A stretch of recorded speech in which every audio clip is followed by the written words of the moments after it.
శ్రమిస్తానని చెప్పడమే కాకుండా చేసి చూపించిన జన సైనికుడు, జనసేన పార్టీ అధినేత, ఆంధ్రప్రదేశ్ రాష్ట్ర ఉప ముఖ్యమంత్రి శ్రీ కొనదెల పవన్ కళ్యాణ్ గారికి స్వాగతం, సుస్వాగతం. ఆంధ్రప్రదేశ్ ప్రజల ఆశాజ్యోతి, యువగలంతో ప్రజల మనసులు దోచుకున్న యువ నాయకుడు, యంగ్ అండ్ డైనమిక్ లీడర్ మంత్రి శ్రీ నారా లోకేష్ గారికి స్వాగతం, సుస్వాగతం. అతి పిన్న వయసులోనే కేంద్ర మంత్రివర్గంలో స్థానం పొంది దేశ ప్రజానికం గర్వించే విధంగా తన బాధ్యతలు నిర్వహిస్తున్న యువ కిషోరం శ్రీ కింజరపు రామ్మోహన్ రెడ్డి గారికి స్వాగతం. కేంద్ర రాష్ట్ర మంత్రులు, పార్లమెంట్, శాసన మండలి, శాసనసభ సభ్యులకు హృదయపూర్వక స్వాగతం. ఈరోజు మన ప్రధాన మంత్రి శ్రీ నరేంద్ర మోడీ గారి సభకు విచ్చేసిన ఉత్తరాంధ్ర సోదరీమణులకు, మీడియా మిత్రులకు స్వాగతం, సుస్వాగతం. ఇది ఒక మహోన్నతమైన రోజు. ఇటీవల ఎన్నికల్లో ఎన్డీఏ అఖండ విజయంతో మూడోసారి భారత ప్రధానిగా బాధ్యతలు చేపట్టిన తర్వాత గౌరవనీయులు శ్రీ నరేంద్ర మోడీ గారు ఆంధ్రప్రదేశ్కు రావడం ఇదే మొదటిసారి. ఆంధ్రప్రదేశ్ పారిశ్రామిక ముఖ చిత్రాన్ని సమూలంగా మార్చేసిన 2 లక్షల కోట్ల రూపాయల విలువైన పరిశ్రమలు శంకుస్థాపన చేసేందుకు ప్రధాని శ్రీ నరేంద్ర మోడీ గారు స్వయంగా ఇక్కడికి రావటం, వాటిలో 2 మెగా ప్రాజెక్టులు నేను ప్రాతినిధ్యం వహిస్తున్న అనకాపల్లి లోక్సభ స్థానం పరిధిలోనే ఉండటం నా జన్మ ధన్యమైంది. ముఖ్యంగా 3 విషయాలు. ఉక్కు సంకల్పంతో దేశాన్ని శత్రు దుర్భేదంగా మార్చి అభివృద్ధిలో, ఆర్థిక పురోభివృద్ధిలో తిరుగులేని శక్తిగా తీర్చిదిద్దేందుకు అంకుటిత దీక్షతో కృషి చేస్తున్న మన ప్రియతమ ప్రధాని నరేంద్ర మోడీ గారు ఆంధ్రప్రదేశ్ని దేశంలోనే అగ్రరాజ్యంగా, స్వర్ణాంధ్రగా మార్చేందుకు అలుపెరగని కృషి చేస్తున్న దీక్ష రక్షకుడు, 4వసారి ముఖ్యమంత్రిగా రాష్ట్ర ప్రగతి పథంలో నడుపుతున్న శ్రీ నారా చంద్రబాబు నాయుడు గారు నిరంతరం ప్రజాపక్షం వహిస్తూ ప్రజల కష్టాన్ని, సమస్యల్ని తెలుసుకుంటూ వారి కోసం అహర్నిశలు శ్రమిస్తున్న ఉప ముఖ్యమంత్రి శ్రీ పవన్ కళ్యాణ్ గారు. ఈ త్రిమూర్తులు చేతులు కలిపితే ఎదురే లేదని ఇటీవల ఎన్నికల్లో మరోసారి రుజువు చేశాయి.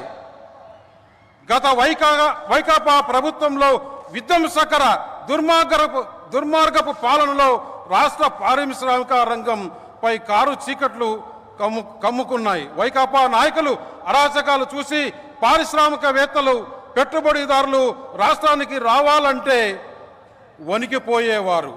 అప్పటికే ఉన్న పరిశ్రమల్ని కూడా గౌరవ గవర్నర్ అబ్దుల్ నజీర్ గారికి, గౌరవ ముఖ్యమంత్రి చంద్రబాబు నాయుడు గారికి, నాకు అన్న సమానమైన పవనన్నకి, గౌరవ బీజేపీ రాష్ట్ర అధ్యక్షురాలు పురంధేశ్వరి గారికి, వేదికమైన ఇతర పెద్దలకి పేరు పేరున నా హృదయపూర్వక నమస్కారాలు. Har Ghar Tiranga, her Bharatiya K Dil May Namo. World is looking at Bharat because of నమో.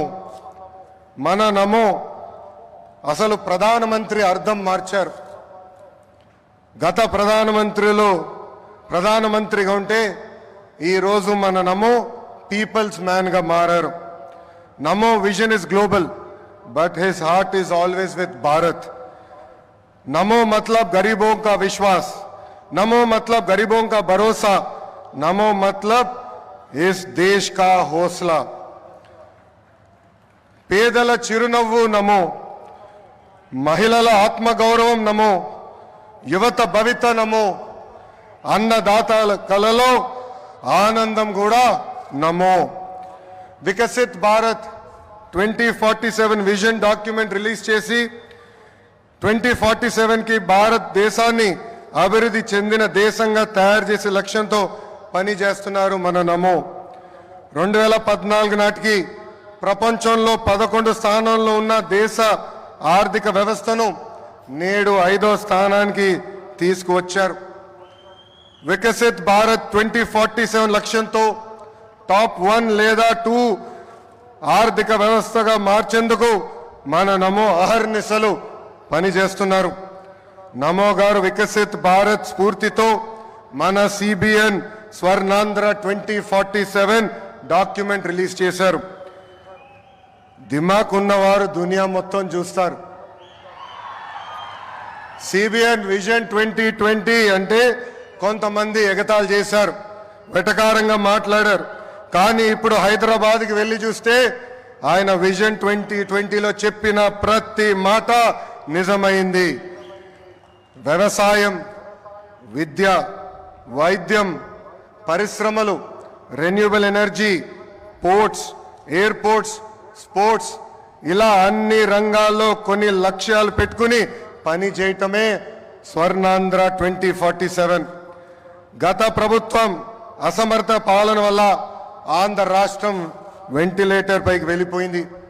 ప్రతి నెల 4,000 కోట్ల రూపాయలతో డెఫిసిట్తో ఆంధ్ర రాష్ట్ర ప్రభుత్వం నడుస్తుంది.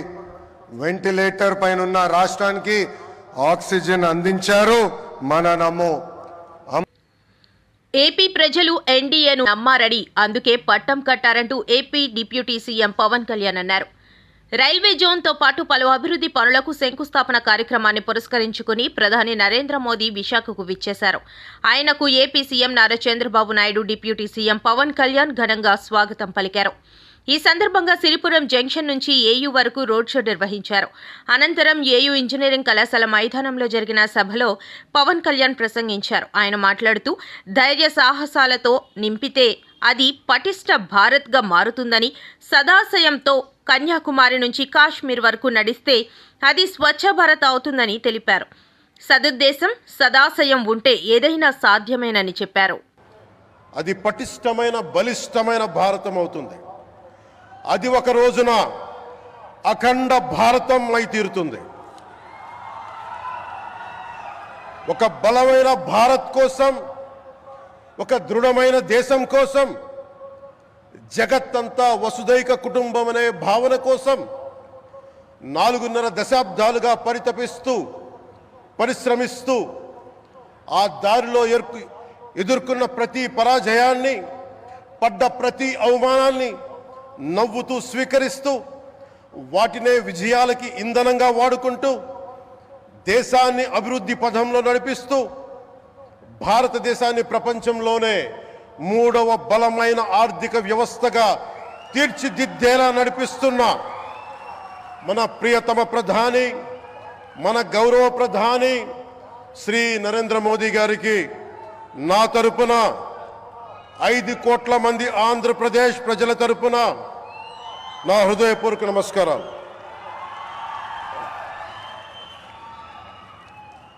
విద్యార్థి నాయకుడిగా రాజకీయాల్లో ప్రవేశించి రెవెన్యూ మంత్రిగా, ఆర్థిక మంత్రిగా మొదలై తెలుగుదేశంకి రథసారథి అయి 4వసారి ముఖ్యమంత్రి అయి తెలుగు ప్రజల్ని అభివృద్ధి పదంలో నడిపిస్తున్న దార్శనికులు, రాజకీయ ఉద్దండులు గౌరవ ముఖ్యమంత్రి శ్రీ నారా చంద్రబాబు నాయుడు గారికి నా హృదయపూర్వక నమస్కారం. నగరంలో ఏర్పాటు చేసిన రోడ్ షో అదిరిపోయిందని ఏపీ సీఎం చంద్రబాబు నాయుడు చెప్పారు. నగరంలో ఏర్పాటు చేసిన సభకు వచ్చిన ప్రజలను చూస్తుంటే ఎక్కడలేని ఉత్సాహం వస్తోందని చంద్రబాబు తెలిపారు. విశాఖ సభకు హాజరైన ప్రతి ఒక్కరికి పేరు పేరున నమస్కారాలు తెలియజేస్తున్నట్లు ఆయన చెప్పారు. సభకు విచ్చేసిన ప్రధానమంత్రి Narendra Modi, governor Abdul Nazeer, deputy CM Pavan కళ్యాణ్కు సీఎం చంద్రబాబు కృతజ్ఞతలు తెలిపారు. ఎక్కడికెళ్లినా ప్రధానమంత్రిపై ప్రజలు నమ్మకం చూపిస్తున్నారని ముఖ్యమంత్రి చెప్పారు. దేశ ప్రజలకు మోదీపై నమ్మకం, విశ్వాసం ఉందని ఆయన తెలిపారు.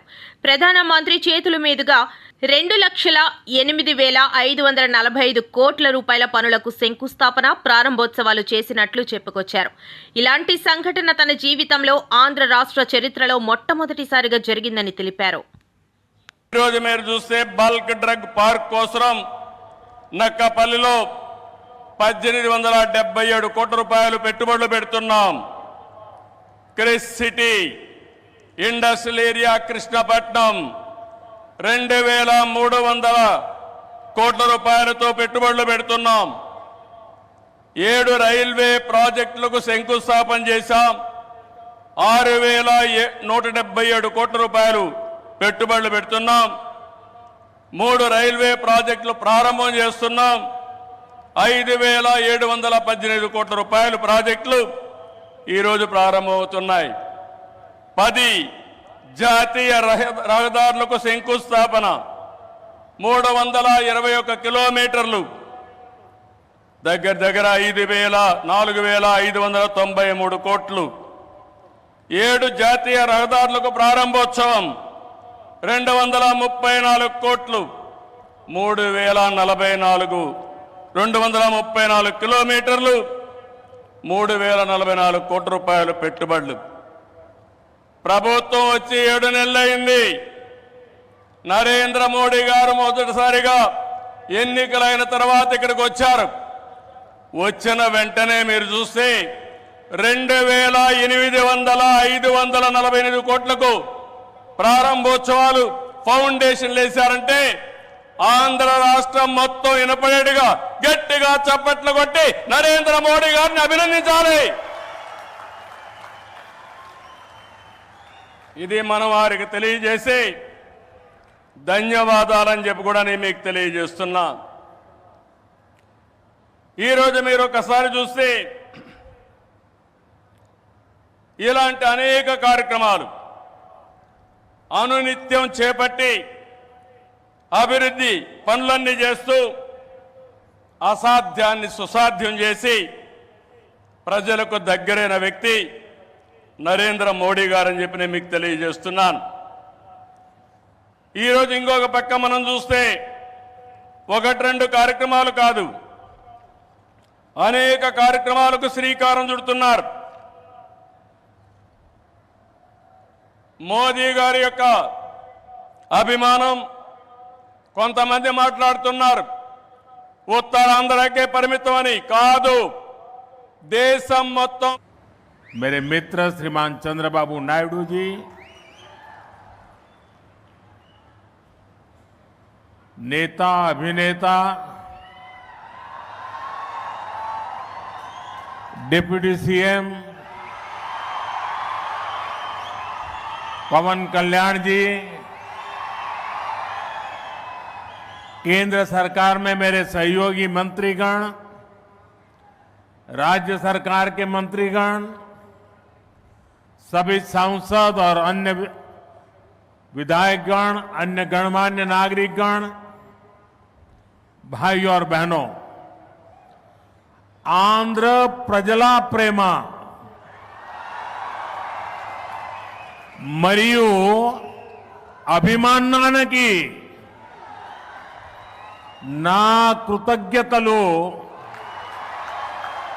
ना అభిమానాన్ని చూపినచే అవకాశం ఇప్పుడు లభించింది. मैं सबसे पहले सीमाचलम वरालक्ष्मी नरसिम्हा स्वामी को प्रणाम करता हूं. आंध्र प्रदेश गवर्नर श्री सैयद अब्दुल नजीर गारू, जननेता मुख्यमंत्री श्री चंद्रबाबु नायडू गारू, नेता मरियु अभिनेత డిప్యూటీ సీఎం పవన్ కళ్యాణ్ గారు, కేంద్ర ప్రభుత్వంలో ఉన్న సహచర మంత్రులు, రాష్ట్ర మంత్రులు, ఎంపీలు, ఎమ్మెల్యేలు మరియు ఇతర ప్రముఖులు, సోదర సోదరీమణులు, ఆంధ్రప్రదేశ్ రాష్ట్ర ప్రజల ప్రేమ మరియు అభిమానానికి నా కృతజ్ఞతలు. నా అభిమానం చూపించే అవకాశం ఇప్పుడు నాకు లభించింది. ముందుగా మనం సింహాచలం వరాహ లక్ష్మీ నరసింహస్వామి వారికి నేను నమస్కరిస్తున్నాను. साथियों, आप सबके आशीर्वाद से 60 साल के अंतराल के बाद देश में